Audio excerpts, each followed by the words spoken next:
आप सभी बच्चों को बहुत बहुत बधाई जिन्होंने प्रीलिम्स जो है उस एग्जाम को क्लियर कर लिया और अब मेंस के लिए यहाँ पे हम जो है एक नई रेस शुरू कर रहे हैं। तो एक बार जो है सभी लोग अपनी प्रेजेंस दिखाएं। तो इस पूरे सेशन के दौरान आप सभी को अपना जो वीडियो जो है वो चालू रखना पड़ेगा। तो आपको अपना जो है कैमरा ऑन करना पड़ेगा ताकि हम देख पाएं आप सभी लोगों को और इंटरेक्ट कर पाएं, आप मेरी बात को समझ पाओ, मैं आपकी बात को समझ पाऊं। वैसे हजारों की संख्या में बच्चे जो है वो एक एक करके यहाँ पे कनेक्ट हो ही जाएंगे, बहुत सारे नंबर है। तो सबसे बात करना आज थोड़ा मुश्किल रहेगा, मुझे ऐसा लग रहा है सेशन शुरू होने से पहले ही, लेकिन हम कोशिश करेंगे मैक्सिमम बच्चों को सुनने का, हम कोशिश करेंगे मैक्सिमम चीजें आपको बताने का। नॉर्थ सेट प्रीलिम का एग्जाम हमने क्लैरिफाई कर लिया है और अब हम नॉर्थ सेट मेंस की तरफ प्रोसीड कर रहे हैं। समय कम है लेकिन कोई भी वक्त जो है किसी चीज के लिए कम नहीं होता है, ये भी एक इंपॉर्टेंट बात है। हमने एक प्लानिंग के साथ में प्रीलिम्स को क्लियर किया है। प्रीलिम क्लियर करना भी कोई आसान काम नहीं था, लेकिन फिर भी हमने उसको इतने अच्छे से किया और हम उन 80,000 बच्चों में से निकल के बाहर आए हैं और उस स्पेसिफिक कैटेगरी में आ गए हैं जहां से अब एग्जाम थोड़ा इजी है, अब कंपटीशन थोड़ा इजी है, अब एग्जाम को क्रैक करना और एम्स में सेलेक्ट होना भी थोड़ा इजी है। हो सकता था कि 80,000 के बच्चों के साथ में अगर सिलेक्शन वाला एग्जाम होता तो थोड़ा मामला टफ होता। 8,000 के साथ में सिलेक्शन के लिए मैं प्रोसीड करूंगा तो मेरे लिए थोड़ा ज्यादा इजी हो जाएगा। इस पूरे सेशन के अंदर आपको बड़े आराम से बड़े इम्तिहान के साथ में सुनना है, हर एक बात को समझना है। नॉर्थ सेट प्रीलिम्स और नॉर्थ सेट मेंस में क्या फर्क है, प्रीवियस ईयर के एग्जाम्स में क्या फर्क रहा है, इस आने वाले एग्जाम में क्या फर्क रहने वाला है, कौन सी स्ट्रेटजी है जो हम यहाँ पे लेके चलने वाले हैं और किस तरीके से आपको मेंस की तरफ प्रोसीड करना है। उत्कर्ष हमेशा विद्यार्थी हित में काम करता आया है और जैसे ही प्रीलिम एग्जाम खत्म हुआ तो हमने एक इंपॉर्टेंट चीज देखी है कि बच्चों में मेंस को लेके थोड़ा खौफ चल रहा था, थोड़ा मेंस को लेके प्रॉब्लम चल रही थी, थोड़ी चिंता चल रही थी। तो क्यों नहीं इस प्रॉब्लम, इस चिंता को निपटा दिया जाए और मेंस को बिना किसी चिंता के हम वहां पे क्रैक करें। इसके लिए हम पूरा स्ट्रेटेजी और पूरा प्लान जो है आप लोगों के लिए लेके आए हैं।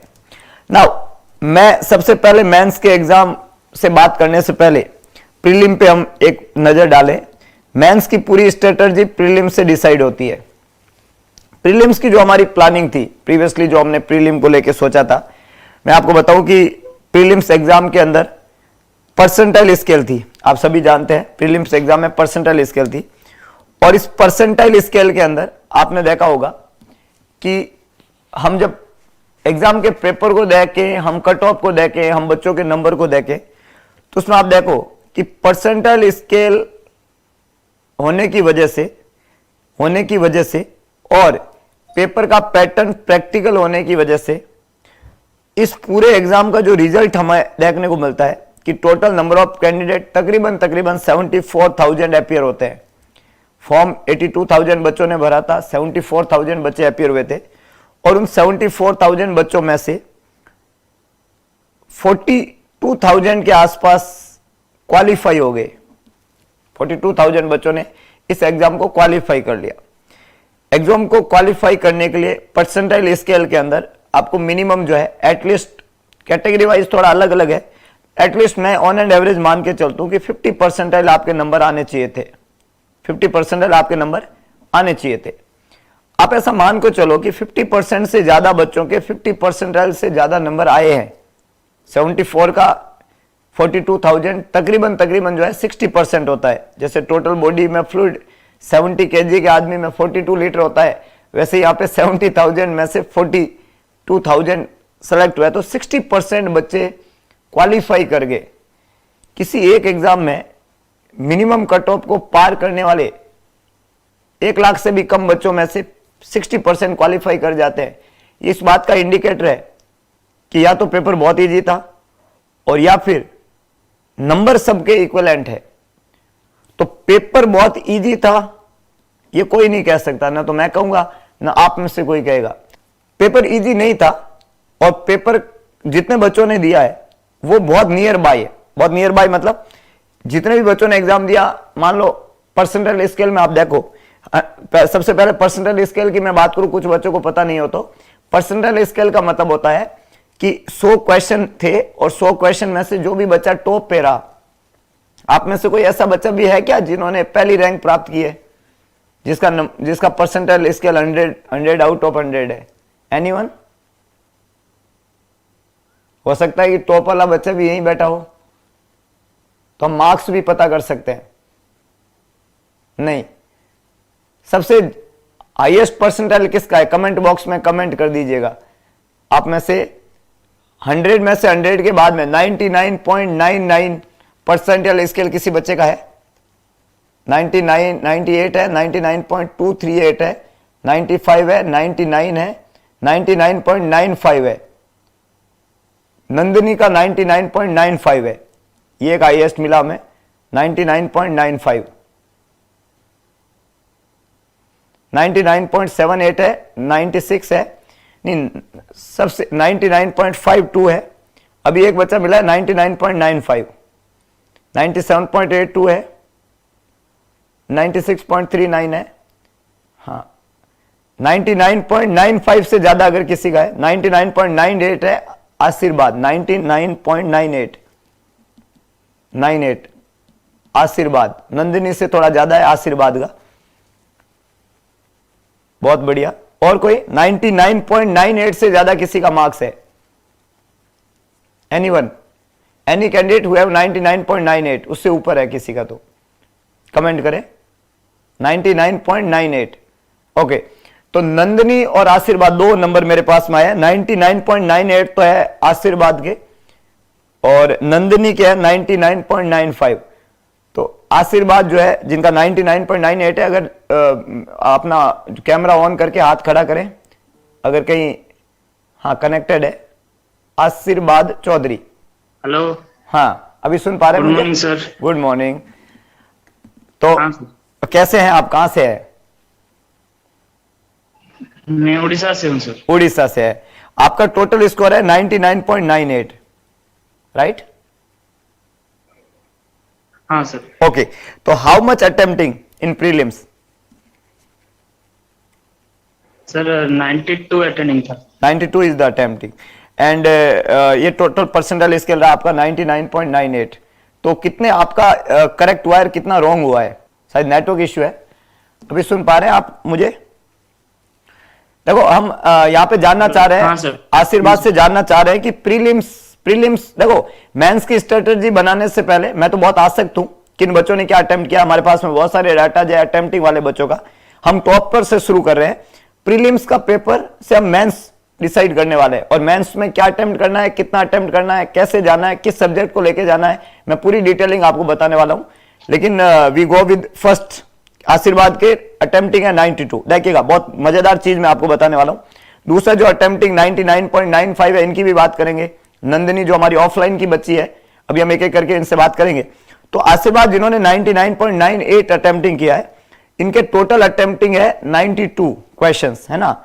अब मेरा दूसरा इंपॉर्टेंट जो पॉइंट है कि आपका टोटल करेक्ट आंसर कितना था आशीर्वाद? 64 था। 64 करेक्ट है और रॉन्ग कितना हो गया था? सर 28। 28 रॉन्ग है ना, और 64 करेक्ट है। ये आशीर्वाद का है और इनका 99.98 मार्क्स, 99.98 परसेंटाइल है बच्चों। देखो करेक्ट आंसर है इनका 64 और रॉन्ग है इनका 28, और ये इनका परसेंटाइल स्केल बैठता है। ठीक है, अच्छा आशीर्वाद पहले तो बहुत बहुत बधाई आपको। मेरा जो ये डाटा है इसी पे मुझे अभी बताना है। दूसरा इंपॉर्टेंट है, कैसा लग रहा है आपको? इतना अच्छा परसेंटाइल है आपका प्रीलिम्स के अंदर। सर इतना एक्सपेक्टेड नहीं था सर, ये पहला एग्जाम है। थोड़ा वॉइस ब्रेक हो रहा है आपका। से शुरू कर दिया सर आपका क्लासेस लेना यूट्यूब पे। अच्छा, आप यूट्यूब पे पढ़ रहे थे? फिर ऑनलाइन ज्वाइन किया जब 4th ईयर खत्म हुआ। फिर रेगुलर क्लासेस लेता रहा। ऑनलाइन क्लास लगातार ले रहे थे? हाँ। तो अभी आप कॉन्फिडेंट है मेंस में हमें पहला रैंक ला के दे देंगे? नहीं सर, अभी तो पहला एग्जाम है, देखते हैं क्या होता है। नहीं नहीं, ऐसा कुछ भी नहीं है। ये तो सॉफ्ट था सर में। फर्स्ट रैंक लाने के लिए 10 एग्जाम देने की, मेरा फीलिंग। फर्स्ट रैंक लाने के लिए 10 एग्जाम देने की जरूरत नहीं होती है। पहला रैंक लाने के लिए पहले एग्जाम में भी लाया जा सकता है। And you have such kind of potential my dear. So ऐसा नहीं है कि कुछ भी नहीं है। और अगर आप कॉन्स्टेंटली हमारे सेशंस देखते हो यूट्यूब पे, तो आप देख रहे हो कि जो हम क्वेश्चंस कराते हैं, उन क्वेश्चंस को अगर आप यहाँ पे कर पा रहे हो, तो मैं नहीं समझता कि आप मेन एग्जाम में कोई गलत कर पाओगे। बस एक सिंपली एडवाइस मेरी तरफ से आपको ये रहेगा कि आप 92 जो अटेम्प्टिंग है उसको थोड़ा सुधार लेना, है ना, मेंस के एग्जाम में, है कि नहीं? मतलब आपका जो अटेम्प्टिंग है, क्योंकि आपका पहला एग्जाम है, तो थोड़ा आपको यहाँ पे पर्सनल सजेशन है, बहुत सारी बातें मैं आज बताने वाला हूँ। तो ये जो आपका डाटा है 64 और 28, तो आप ये मान के चलो कि थोड़ा कहीं ना कहीं अटेम्प्टिंग पे आपको ध्यान देना पड़ेगा, है ना। थोड़ा अटेम्प्टिंग जो ज्यादा है उसको हमें थोड़ा मैनेज करना पड़ेगा, है ना। जिसका मैं एग्जांपल अभी आपको देने वाला हूं। वैसे आपके मार्क्स थोड़े अच्छे हैं, क्योंकि आपका करेक्ट आंसर थोड़ा 64 तक चला गया था, है ना। तो नेगेटिव मार्किंग थोड़ी ज्यादा, 28 को अगर आप 15 पे ले आओ 15 पे, है ना, और अटेम्प्टिंग को आप 92 से घटा के 85 पे ले आओ। मैंने सात क्वेश्चन इधर घटा दिया है और नेगेटिव 15 कर दिया, मतलब मैंने 13 नंबर उधर कम कर लिए, ठीक है, 13 माइनस कम कर लिए, 7 अटेम्प्ट कम कर लिए और 6 आंसर करेक्ट कर लेने, मतलब 64 को 70 पहुंचा दो अगर, समझ गए ना। तो 64 को 70 आपके राइट हो जाए, 15 आपके गलत हो जाए और अटेम्प्टिंग आपकी 85 तक आ जाए, आपकी पहली रैंक से कोई नहीं रोक सकता। हल्का सा चेंज है ये, बाकी बिल्कुल सही दिशा और दशा है आपकी, है ना। चलिए, तो thank you, all the best. जो है आशीर्वाद, आप डेफिनेटली जो है हमें पूरा विश्वास है आप पे कि आप अच्छा करेंगे मेंस के अंदर। वैसे बहुत सारी बातें मेंस को लेके मैं आज बताऊंगा आपको, बस उसी थोड़ी स्ट्रेटजी प्लान को फॉलो करना, definitely you will be did your best, है ना। चलिए, तो आशीर्वाद के बाद में मैं दूसरा लेऊंगा बच्चे 99.95 के साथ में जो है नंदिनी जो है, आशीर्वाद का तो था 99.98 और नंदिनी का है 99.95, है ना। तो नंदिनी कैसा लग रहा है आपको? अच्छा स्कोर है आपका। आप ऑफलाइन के स्टूडेंट थे शायद, है ना? जी सर। रेगुलर क्लासेस थे ऑफलाइन में। जी सर। तो कितना अटेम्प्टिंग था नंदिनी का? 80 सर 78। 78 हाँ, कल आपने बताया था मेरे को। 78 आपका टोटल अटेम्प्टिंग था। देखो बच्चे, 92 था आशीर्वाद का, 78 था नंदिनी का। अटेम्प्टिंग का फर्क समझिएगा, है ना। जितने भी बच्चे प्रीलिम्स में क्वालिफाई हुए हैं सभी बच्चे सुनिएगा आराम से। 78 और 92 व्हाट द मेजर डिफरेंस, मतलब 2 10 2 12 2 14 अटेम्प्टिंग का फर्क है, और दोनों के बीच में अटेम्प्ट 14 कम कर दिया सीधा नंदिनी ने। अब आपका करेक्ट स्कोर कितना था नंदिनी? सर 59 करेक्ट थे और 19 रॉन्ग थे। 19 रॉन्ग थे। अब देखो 64 करेक्ट है, इधर 59 करेक्ट है ना, और उधर गलत 28 थे, इधर 19 गलत है। नंदिनी का जो मतलब पहला रैंक, इन्हें 100% लाने में थोड़ी प्रॉब्लम रही कि इन्होंने 83 की जगह 78 किया, मतलब 5 कम अटेम्प्ट किया, और 3 प्रश्न और सही होने चाहिए थे, मतलब 63 राइट हो जाने चाहिए थे। 20 गलत होते तो भी चलता।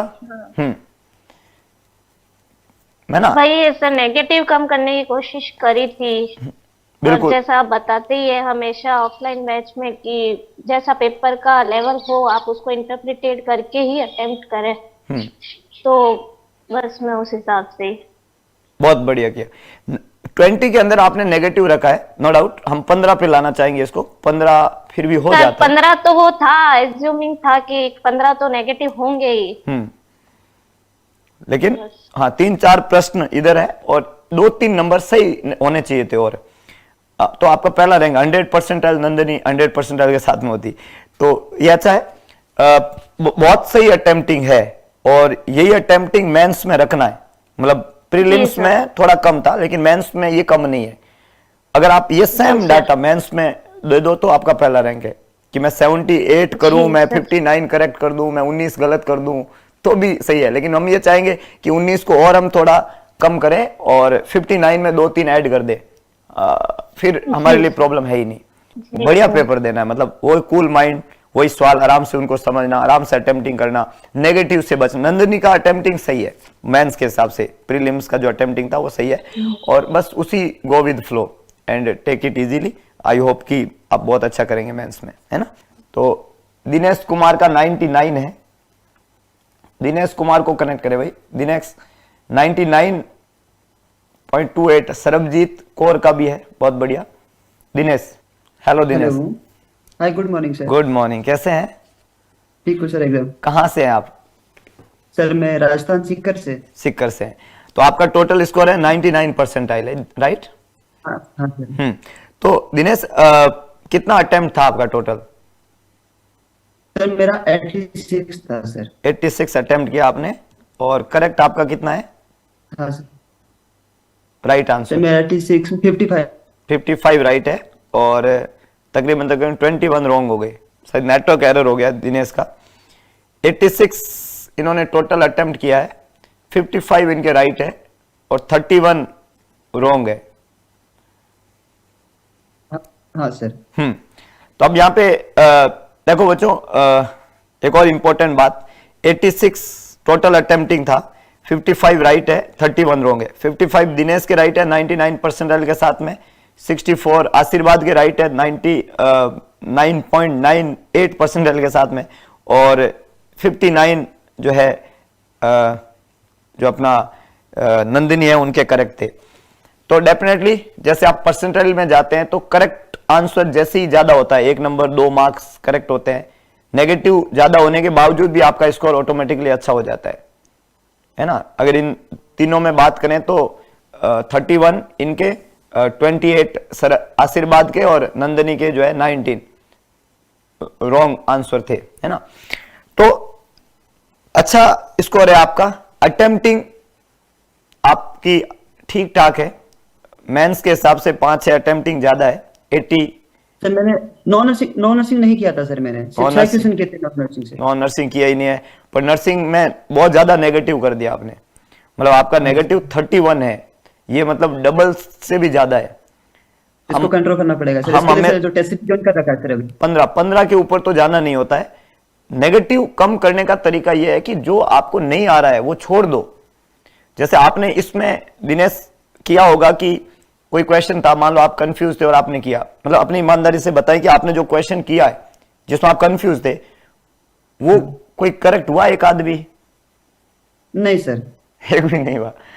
नहीं हुआ सर। जिसमें आप 100% श्योर थे वही सही निकला है। वो सब सही है, जिनमें 100% श्योर थे सर वो सब सही वही निकले, और बाकी यहाँ पे सही नहीं निकले आपके। तो ये बहुत इंपॉर्टेंट बात है कि हमें नेगेटिव कम करने का एक ही तरीका है कि जो नहीं आ रहा है छोड़ो, है ना।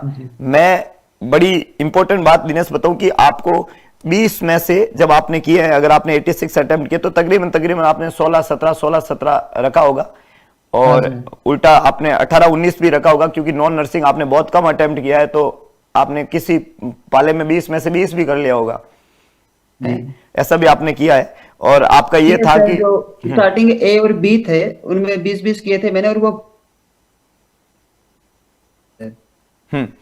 तो 20-20 किए, और उसमें आपने जिसमें भी रिस्क ली वो सारे गलत हुए। 31 गलत होने का मतलब है कि आपके हर एक पोर्शन में तकरीबन 7 गलत हुए हैं, 6 से 7 गलत हुए। जो 20 आपने किया है 7 गलत हुए हर एक पाले के अंदर। तो ये बहुत इंपॉर्टेंट है कि नेगेटिव मार्किंग में आप 20 में से ऑन एंड टारगेट लेके चलो ना, तो 20 में से अगर आप 10-10 भी करते हो बच्चे तो भी 50 सही हो जाते हैं। 55 जैसे इनके सही थे, 10 तो आते ही आते हैं किसी भी बच्चे को। आप इतना अच्छा तैयारी किया आपने, 20 में से 10 क्वेश्चन तो आप कोई कैसा भी पेपर दे तो भी आप कर लोगे। मतलब मैं ऐसा कहूं कि आपको अगर मान लो पटवारी का पेपर भी दे दे तो भी 20 में से 10 सही कर सकते हो आप, इतना तो अपने अंदर पढ़े लिखे लोग हैं। तो इसलिए मेरा मानना है कि जो आ रहा है वो करे। नेगेटिव कम करने का तरीका है कि जो नहीं आ रहा है उसको बिल्कुल ना छेड़े। बहुत ही ज्यादा कॉन्फिडेंट है यार, 2 में ही कंफ्यूज है, और 2 में भी एक जो है वो मुझे 90% सही लग रहा है, 10% ही डाउट है, कर लो, उसमें मना नहीं है। लेकिन मैं दो में कंफ्यूज हूं, दोनों में मेरे को कोई भी आइडिया नहीं है, और हो सकता है कि ये दो में जो कंफ्यूज हूं वो आंसर ही नहीं है, तो मेरे को नहीं करना है। तो नेगेटिव को बहुत बचना पड़ेगा। दिनेश, आपको बहुत अच्छा परसेंटाइल है आपका, और इस परसेंटाइल को देखते हुए आप मेंस में आराम से मतलब रैंक के साथ में सेलेक्ट हो सकते हो, पर नेगेटिव को बचना पड़ेगा, नेगेटिव कम करना पड़ेगा बहुत अच्छे से, है ना। उत्कर्ष में आप ऑनलाइन कोर्स ले रखा है आपने, या यूट्यूब के थ्रू ही पढ़ रहे हैं? Online course, online sir, live from classroom. Live from classroom sir, जो 21 दिसंबर को जो स्टार्ट हुआ था उसमें से सर। तो अच्छा फायदा हुआ आपको ऑनलाइन कोर्स के? हाँ सर। ओके ओके दिनेश, अच्छे से करना, नेगेटिव थोड़ा कम करना। चलो, तो ये थे दिनेश, 90% इनके थे। Thank you sir. अब परसेंटेज या नेगेटिव मार्क या अटेम्प्टिंग की मैंने बहुत अच्छे से बात कर ली। मैं समझता हूं कि आप सभी अपने अपने रिजल्ट को कोरिलेट करते हुए अपनी अटेम्प्टिंग को सीख गए होंगे कि कितना करना है और कितना नहीं करना है।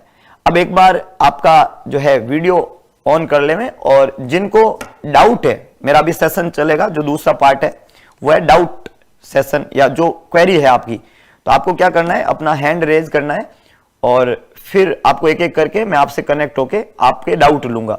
तो आपका अपना वीडियो ऑन कर लेना है और अपना हाथ जो है वो रेज करना है, तो मैं आपसे डाउट लूंगा। तो एनीवन हैव एनी क्वेरी? अभी तक आपने सुना, इतना आराम से सुना, आपके नंबर जो थे, और आपने इन लोगों के साथ में खुद को कोरिलेट किया है, और आप अभी ये समझ पाए हो कि अटेम्प्टिंग कैसे करना है, कितना करना है, या किस तरीके से करना है। Just raise your hand. हाँ, अब बोलिए। Good morning sir. Good morning.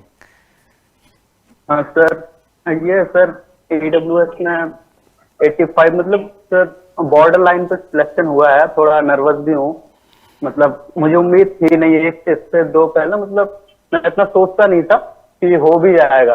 पर जब से सर सिलेक्शन हुआ है ना सर, तो एक अलग सी नर्वसनेस है। अब मन हो रहा पढ़ने का। मैंने वो वाला बैच भी ले लिया, MCQ वाला, जो अभी कॉम्बो ऑफर चला है सर। और तो वही है सर कि एंजाइटी को कैसे कम करूं और अपनी निगेटिव को मतलब कैसे कम करूं, क्योंकि सर मैंने 80 क्वेश्चन किए थे, उसमें से मेरे 45 सही है सर और 35 रॉन्ग है। ठीक है, तो अब जो है ये अच्छा है कि आपने एक बात बताई है कि मुझे उम्मीद नहीं थी, क्योंकि मेरे गलत ज्यादा थे। अभी तक हम जो रिजल्ट देख पा रहे हैं, इसमें आपने देखा है कि 80 टोटल अटेम्प्टिंग में आपके जो करेक्ट आंसर है वो 45 है। ये आपके लिए पॉजिटिव था कि आपने टोटल जो नंबर है, करेक्ट आंसर है, वो थोड़ा ठीक किया। वो तकरीबन 50 के पास है, क्योंकि 50 जब आप करेक्ट कर लेते हो तो आपका सिलेक्शन है, मेंस में तो है ही है, इसमें कोई दो राय नहीं है।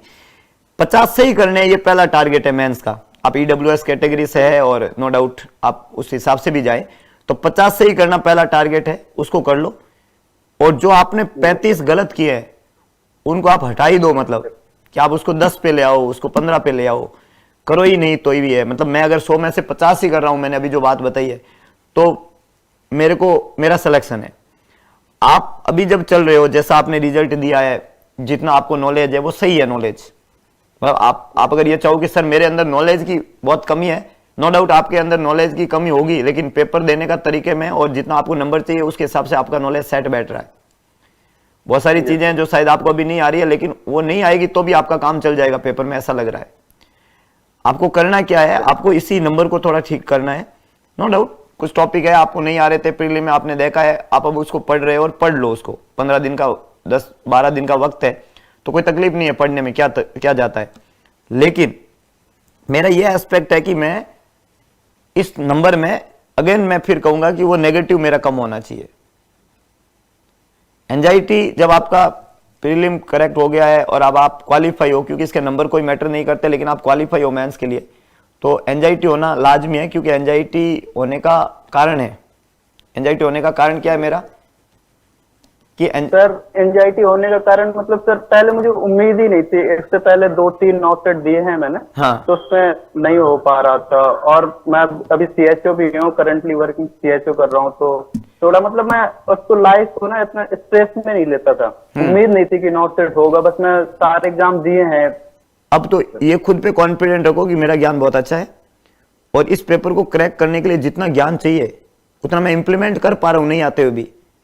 और अब प्रीलिम से तो मैन का पेपर बहुत इजी होगा, छोटा होगा, कम होगा, उसका लेवल इतना नहीं होगा, सिर्फ वो बड़ा प्रश्न होगा, सिर्फ उसको थोड़ा समझने जैसा प्रश्न होगा, थोड़ा कंसेप्चुअल लगाना होगा, जो रोज मैं पढ़ता हूँ, यूट्यूब पे पढ़ता हूँ, क्लास में रोज पढ़ता हूँ, एमसीक्यू बैच में जो पढ़ रहा हूँ, बस वो ज्ञान आपको लगाना है यहाँ पे, और उससे आप इस पेपर में अच्छा कर जाएंगे। ये चीज है।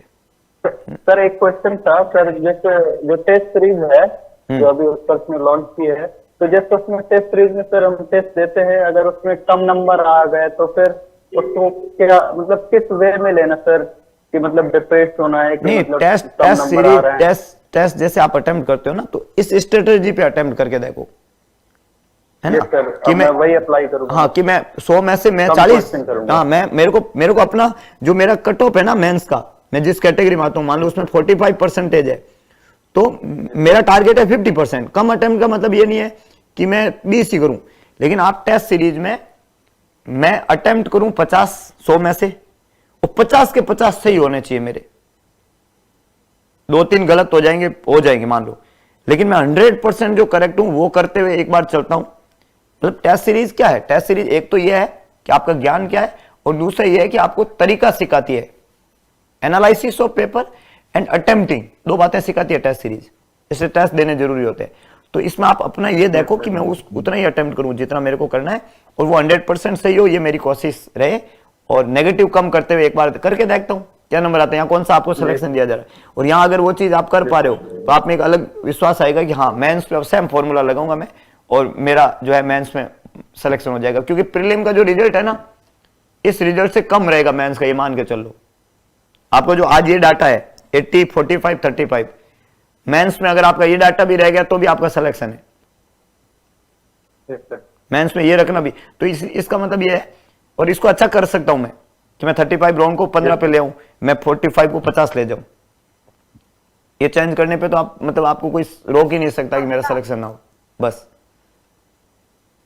तो ऑल दी वेरी बेस्ट, ठीक है, thank you sir. Okay. Yes sir. Anyone, कोई और जिनको क्वेरी है, just raise your hand. Good morning sir. Good morning, कैसे हो? मैं कर्नाटका से हूँ। अच्छा हूँ। कर्नाटका से? हाँ, सब ठीक है कर्नाटका में? सब अच्छा है सर। अच्छा, तो नाम क्या आपका? शिवा सुषाणा। शिवसाना, हाँ, ओके, गुड नेम। तो कैसा रहा पेपर आपका प्रीलिम्स का? पेपर तो अच्छा रहा सर, मगर यकीन नहीं था इतना आ जाएगा बोल के। 97.63 आया सर। 97 पॉइंट। टोटल अटेम्प्ट कितना किया आपने? मैंने अटेम्प्ट 82 किया था सर। और करेक्ट कितने थे?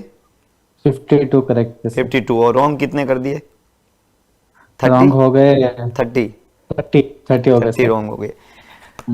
और 97 आपका परसेंटाइल है, देखो जबरदस्त है, अच्छा है, और सेम फॉर्मूला लागू हो रहा है जैसा सभी बच्चों को हमने बताया है। आपका अटेम्प्टिंग अच्छा है प्रीलिम्स के हिसाब से, मेंस में अटेम्प्टिंग ये और इससे थोड़ा कम 80 तक रखना है आपको, 75 80 ये फॉर्मूला है। उसमें आपका 52 करेक्ट है, ये करेक्ट आपका 55 पहुंच जाए, 30 रॉन्ग को आप 15 कर दो। ये चेंजेज अगर आप कर दें, आप एक रैंक के साथ में सेलेक्ट हो सकते हैं, और रैंक ही चाहिए होती है नॉर्थ सेट के एग्जाम में, और स्पेशली लड़कों को तो रैंक ही चाहिए होती है। तो रैंक चाहिए अपने को एम्स पाने के लिए। अभी कंपटीशन बहुत कम है, 8000 बच्चे कंपटीशन में बैठ रहे हैं। अभी भी ये मान के चलो 8000 में से 3000 ऐसे बच्चे होंगे जो अभी भी मतलब क्वालिफाई तो हो गए, लेकिन वो एज ए कॉम्पिटिटर नहीं है हमारे। एज ए कॉम्पिटिटर बनने के लिए उनका उतना ज्ञान नहीं है।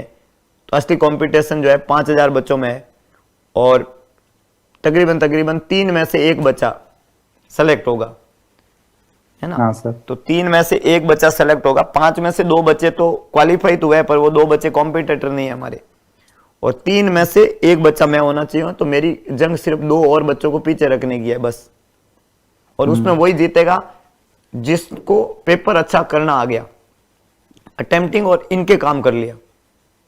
सिर्फ 1 नेगेटिव कम करने से सिलेक्शन होते हैं, सिर्फ 2 नेगेटिव कम करने से, 10 नेगेटिव कम कर ली तो भी सिलेक्शन है। पॉजिटिव मार्क्स तो भले 50 आ रहे हैं तो भी चलेगा। ये रिजल्ट है इस नॉर्थ सेट के। आपको अपना सही, जो सही। कैटेगरी में आप आते हो उस कैटेगरी का मिनिमम क्राइटेरिया को पार करना है, और फिर आपको नेगेटिव कम करते हुए नंबरों, अपने ज्यादा अच्छे नंबरों पे वो जोर देना, पॉजिटिव मार्क्स ज्यादा रहे बस। और सही वो है। 50% से ज्यादा हो तो आपका सिलेक्शन है ना। तो क्वेरी क्या है आपकी इसमें लेके? सर नॉर्सेट सेकंड से मैं एग्जाम दे रहा हूँ, ठीक है। तभी एक्चुअली मुझे पता चल गया ऐसा नर्सिंग में ऐसा भी रहता है बोल के, सेंट्रल गवर्नमेंट वगैरह। सो नॉर्सेट सेकंड में मैं उतना तैयारी नहीं किया था, नॉर्सेट थर्ड से मैंने तैयारी किया। तो नॉर्सेट फोर में जो जून 3 को हुआ उसमें 2.5 रैंकिंग आया, 2500 में रैंकिंग आया, 4000 वैकेंसी, फिर भी उस टाइम पे नहीं हुआ। तो लास्ट नॉर्सेट 5 में भी थोड़ा मेंस में पीछे रह गए मैं। तो क्यों इतना लेट हो रहा है, कभी हो जाएगा बोल के।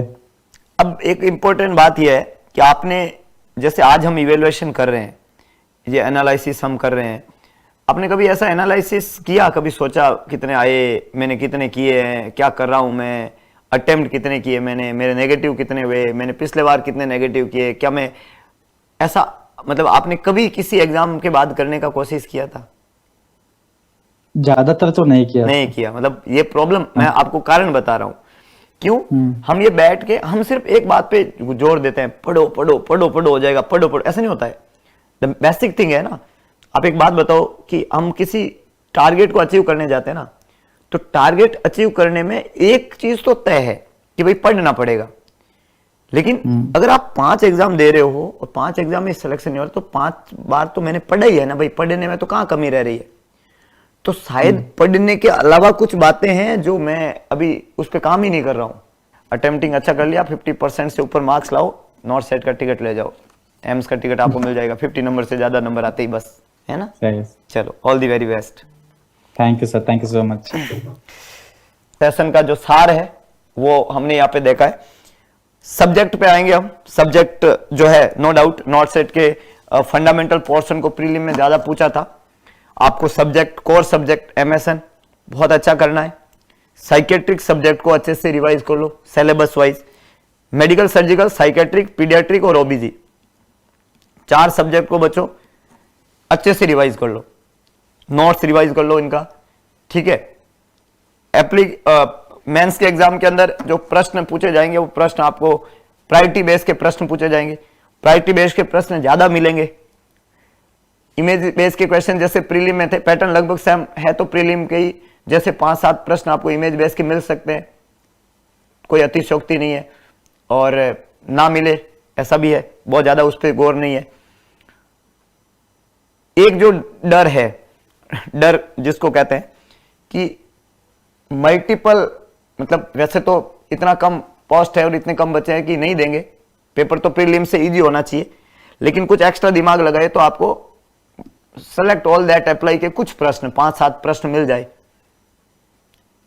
पैटर्न से हटके जब कोई चीज आ जाती है, 100% आए तो ही करना, हाथ ही मत लगाना। नहीं तो कि मान लो पैटर्न से हटके आ गया कि 5 प्रश्न ऐसे डाल दिए जिसमें सेलेक्ट ऑल दैट अप्लाई, कोई एक डिजीज का दे दिया, हार्ट फेलियर के 10 सिम्टम दे दिए, 5 सिम्टम दे दिए, उसमें से कोई 3 सेलेक्ट कर लो, मत करना। आप कॉन्फिडेंट नहीं हो, मत करना, आपको पता ही नहीं है, क्योंकि वो सवाल, आप उस सवाल में आप नेगेटिव ही जाओगे, क्योंकि उसमें हर लाइन पे मैं बीमारी को लेके बहुत कॉन्फिडेंट रहूं तो ही मैं सही कर सकता हूं।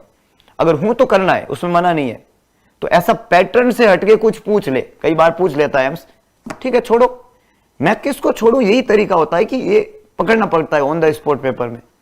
पैटर्न से हटके कोई वीडियो आ गया, एक वीडियो दिखा दिया आपको स्क्रीन के ऊपर, और बताओ बच्चों इसमें क्या गलत था, और मेरे को कुछ भी पता नहीं चला, वो मेरा नहीं है सवाल, छोड़ दो भाई, नहीं करना। इतना क्यों दिमाग लगाना, जो एकदम देखने आ ही नहीं रहा, कुछ भी हो सकता है उसका, यार मैं कैसे कर रहा हूं, मैं अपनी मर्जी से ही सोच रहा हूं, मुझे ऐसा लग रहा है कि ये ना राइस ट्यूब को सही एंगल पे नहीं पकड़ा, लगने से नहीं होगा।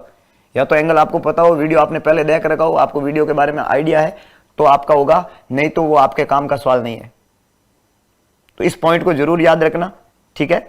आई होप आपके जितने भी डाउट थे इस सेशन को लेके लगभग सारे क्लैरिफाई हो चुके हैं, और जूम मीट मैं करूंगा आप लोगों से बीच में थोड़ा गैप देके 2-4 दिन, बस इस स्ट्रेटजी पे काम करना।